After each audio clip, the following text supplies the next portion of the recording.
¿Por qué la ley del ISSSTE discrimina a los hombres de las mujeres? Se los voy a platicar con un caso muy especial, el de mi mamá.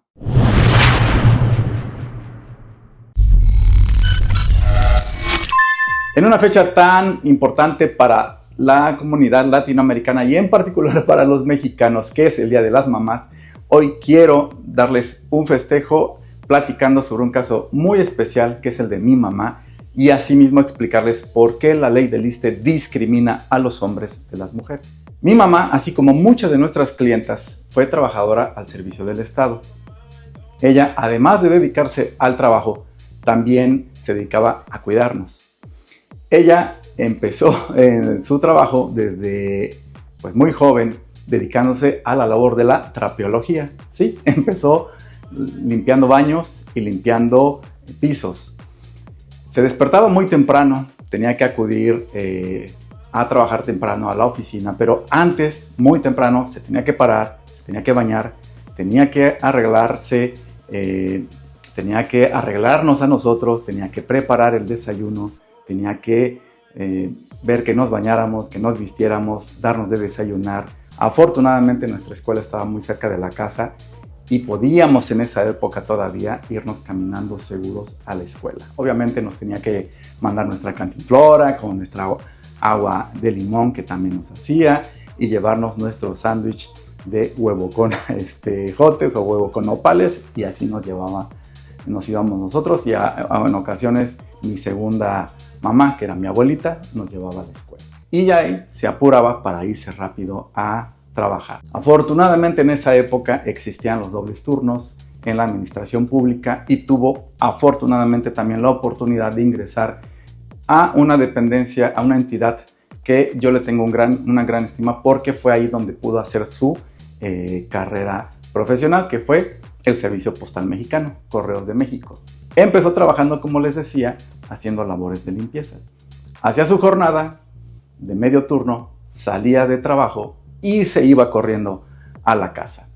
En ese entonces, afortunadamente, también tenía quien le apoyara. Muchas de las ocasiones era mi abuelita quien iba por nosotros a la escuela y nos llevaba a la casa y nos daba de comer. Pero mi mamá, llegando corriendo, verificaba que en efecto hayamos comido y si no, nos daba de comer y se preparaba también para ayudarnos a hacer la tarea.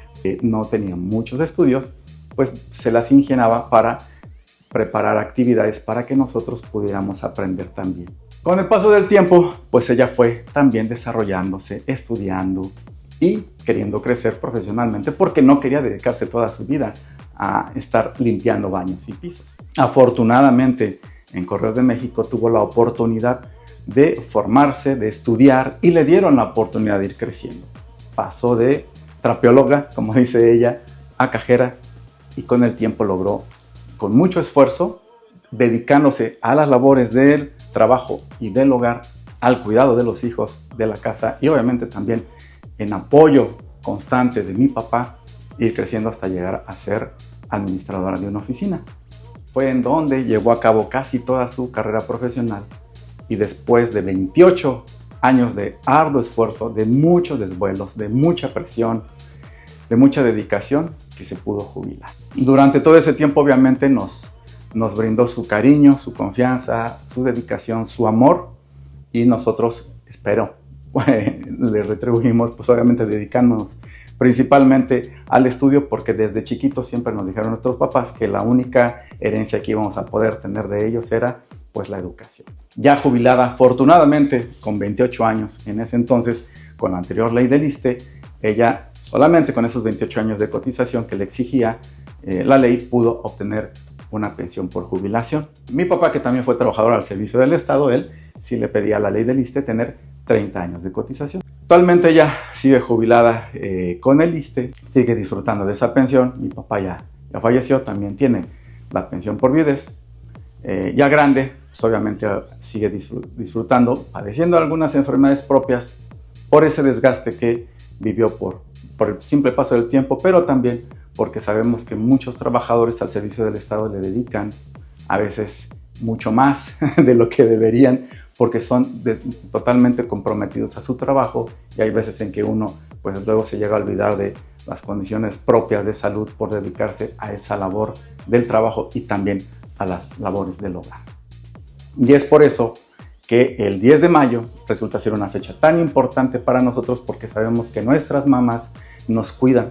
La mayor parte de nuestras mamás nos cuidan, nos protegen, nos proveen, sobre todo de su amor, desde que nacemos, incluso hasta que ya somos viejos, como dice mi mamá, viejos cuarentones, nos siguen tratando como niños y se preocupan incluso de que uno, ya estando grande, puede llegar una que otra vez tarde a casa, pensando en que lleguemos bien, que estemos a salvo, que estemos seguros. Porque la ley discrimina a los hombres trabajadores al servicio del Estado de las mujeres, precisamente por esa situación. A las mujeres les pide 2 años menos de cotización para poderse jubilar que a los hombres.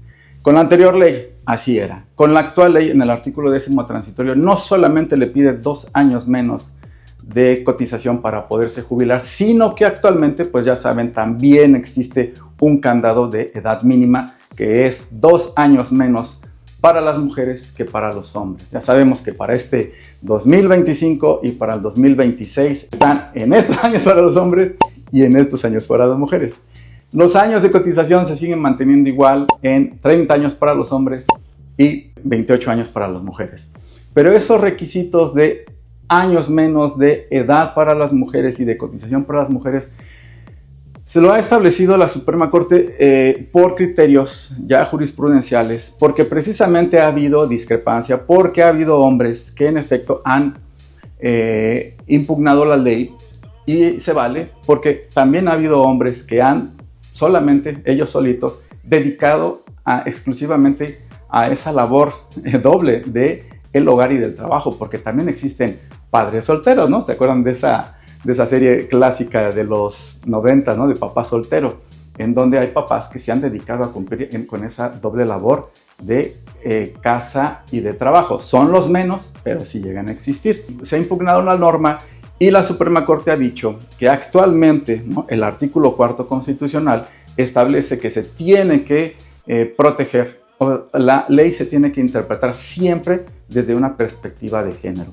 Y eso implica que se lleven a cabo acciones afirmativas. Esas acciones afirmativas se traducen, ese tema de perspectiva de género, en que la ley tiene que proteger, tiene que generar acciones para proteger más a la mujer respecto del hombre, porque actualmente en nuestra sociedad ese doble rol de trabajadora hogar hace que la mujer sufra un mayor desgaste o que tenga una doble responsabilidad que implica que se le debe de cuidar mucho más que a los hombres, y que por eso en casos como el que acabo de comentar se le provea de al menos menores requisitos para poder acceder a una pensión al mismo nivel que en el caso de los hombres, que en la pensión de jubilación se equivale al 100% del promedio del sueldo tabular del último año de servicios. Ojo, algo muy importante, para la pensión de retiro por ahí tiempo de servicios, en donde si no alcanzas los 28 o 30 años de cotización, en donde solo con 15 años de cotización puedas tener derecho a un porcentaje de la pensión, ahí no dan esa protección. Y eso es un tema que todavía está en dilema, porque para estos casos también se tendría que proteger de la misma manera desde mi punto de vista, pero en esos casos tratan de la misma manera a hombres y mujeres. Pero bueno, esa es la justificación por la cual cuando uno va a tribunales a pelear que no se trate de manera discriminatoria a hombres o mujeres, porque también el artículo 1º de la Constitución prohíbe discriminaciones con base exclusivamente por razones de sexo o género, la Suprema Corte, ante esa discrepancia de protección de derechos a la no discriminación que establece el artículo 1º constitucional, a la protección con una perspectiva de género del artículo 4º constitucional, hace la interpretación armónica y dice que sí se permite hacer esta protección mayor porque es una acción afirmativa, que cuando exista una igualdad de circunstancias entre el hombre y la mujer, se podrá eliminar esa medida discriminatoria. ¿Cuándo va a ocurrir? La verdad es que no lo sabemos. ¿Cuándo van a estar en igualdad de circunstancias? La verdad es que tampoco lo sabremos.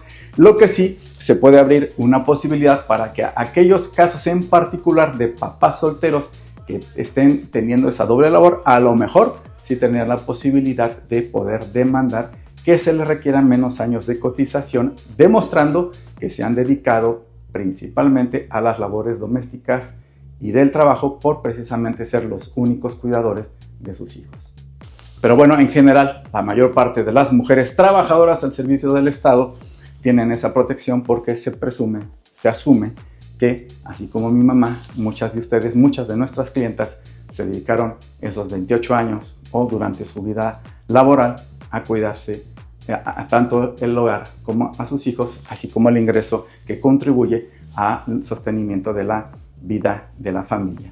Y por eso mismo, desde aquí, a ti, mamacita linda, te adoro, te mando todo mi cariño, mi agradecimiento, mi amor por toda la paciencia que has tenido conmigo durante toda mi vida, el amor que me sigues dando, a veces de manera injusta por quien soy, por cómo soy, y a todas las mamacitas, clientas incluso que nos han brindado su confianza desde acá, desde mi parte y de todo el equipo de Tu Pensión y Algo Más. Les mandamos todas nuestras felicitaciones por su día, no solamente el 10 de mayo, sino que todos los días de su vida sean felices y reciban el cariño que bien merecido se tienen por parte de todos sus seres queridos.